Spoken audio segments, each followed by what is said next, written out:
धन्यवाद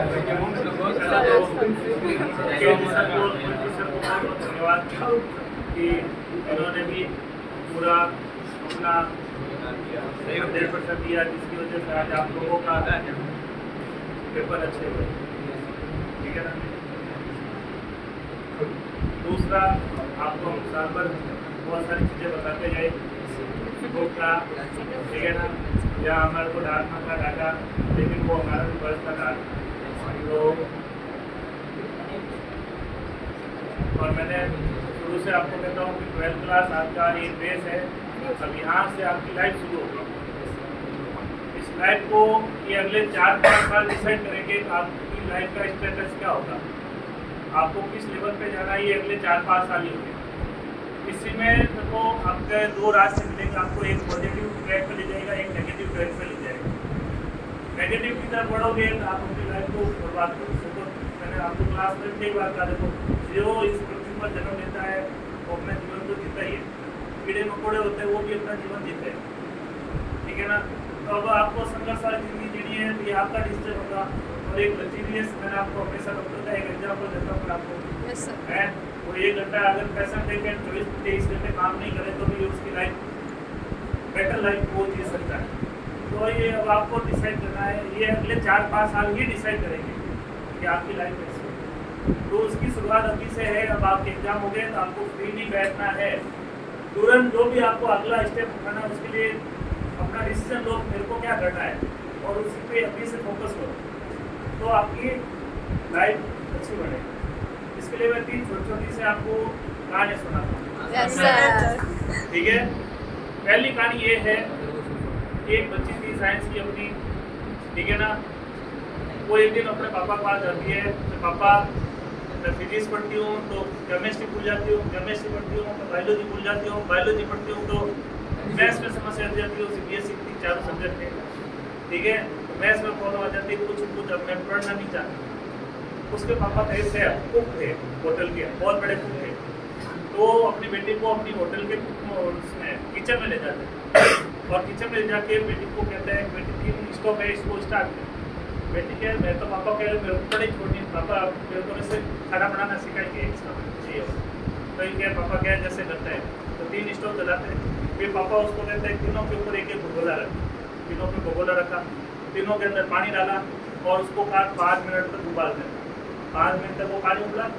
उसके बाद में उसके पापा ने एक आलू दिया, ये भगोले में आलू डाल दो, ठीक है। एक में दिया अंडा, इसमें अंडा डाल दो, और तीसरे में दिए कॉफ़ी का पाउडर, कॉफ़ी पाउडर, इसमें कॉफ़ी के पाउडर डाल, ठीक है। 2 मिनट तक उनको 5 मिनट तक उनको उबलने दिया।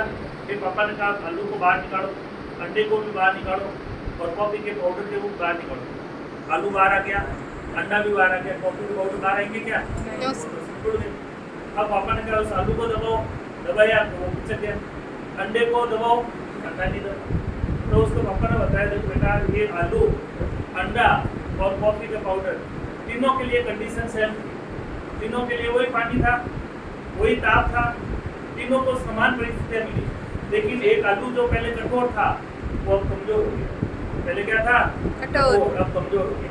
दूसरा अंडा जो पहले कमजोर था, कच्चा अंडा होता फोड़ो उसको, लिक्विड निकलता उसको, और उबालने के बाद वो क्या हो जाता है? तो एक तो उसी परिस्थिति में कठोर से कमजोर हो गया, दूसरा कमजोर से कठोर हो गया, और तीसरा कॉफी का पाउडर उन्होंने पानी को बदल दिया, परिस्थिति को ही चेंज कर दिया। तो तीनों के लिए परिस्थितियां सेम थी। अब एक ने डिसाइड किया वो कमजोर पड़ गया, दूसरे ने डिसाइड किया वो कठोर हो गया, और तीसरे ने अगले वाले की परिस्थिति बदल दी। तो आपकी जिंदगी भी अभी यही है, सब बच्चों के साथ में सेम परिस्थितियां मिलने वाली है। अब आपको डिसाइड करना है कि आपको आलू बन करके कमजोर बनना है, अंडे की तरह कठोर बनना है, या कॉफी के पाउडर की तरह बनना है जो उस पानी को भी बदल दे, उसकी खुशबू को भी बदल दे।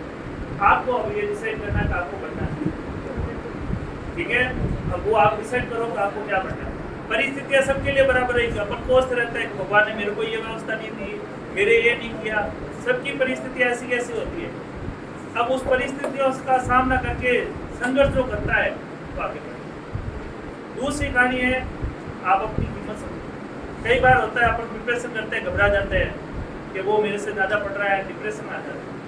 आप अपनी कीमत को समझो। उसके लिए एक छोटी सी कहानी है।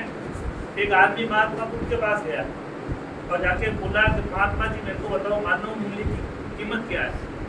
अब महात्मा बुद्ध बहुत ज्ञानी थे, उन्होंने कहा सीधा इस आदमी को समझ आएगा नहीं, तो उन्होंने उसको एक चमकता हुआ पत्थर दिया कि ये लीजा पत्थर और मार्केट में इसका मूल्य पूछ के आना, बेचना नहीं है, इसका सिर्फ कीमत पूछ के आनी है और कीमत पूछ के मेरे पास आता है। जैसे वो बाहर जाता है, एक सब्जी के ठेले वाला मिलता है, उसको कहता भाई साहब मेरे को ये पत्थर बेचना, कितने पैसे दो। अब वो सब्जी बेचने वाला उसने कहा मेरा ऐसा है कि मैं इस पत्थर के बदले आपको 2 आलू दे सकता हूँ, 2 आलू ले जाओ, ठीक है। वो क्या नहीं बेचना नहीं, मेरे को बस पूछना था। आगे जाता है, किराने की दुकान वाला आता है, किराने वाले दुकान वाला कहता है कि यार ये चमकता हुआ पत्थर मेरे को बेचना है, आप इसके कितने पैसे दे सकते। किराने वाला देखा यार पत्थर तो ठीक है, घर के सजावट में काम आएगी, वो उसने कहा मैं 100 रुपये दे सकता हूँ। फिर आगे जाता है, सोनार की दुकान आती है, सोनार की दुकान को देखकर वो कहता है यार ये नट तो अच्छा है, कहीं झड़ने में काम आएगा, तो उसने कहा मैं इसके 1000 रुपये दे सकता हूँ, ठीक है। इसी तरह से आगे कहीं जाता है, ऐसे दुकानों को ढूंढता बनता है, लास्ट में हीरे की दुकान पे जाता है।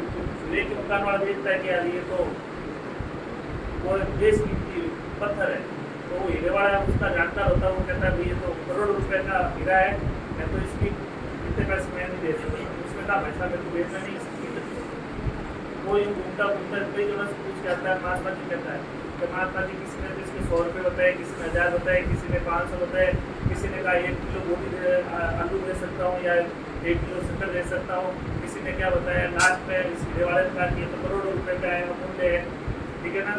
तो महात्मा बुद्ध ने उसको एक बात में बेटा देखो, जैसे इस पत्थर की हर एक इंसान ने अपनी अपनी समझ के हिसाब से अलग अलग कीमत लगाई, ऐसे इस दुनिया में भी हर इंसान से जिससे आप मिलोगे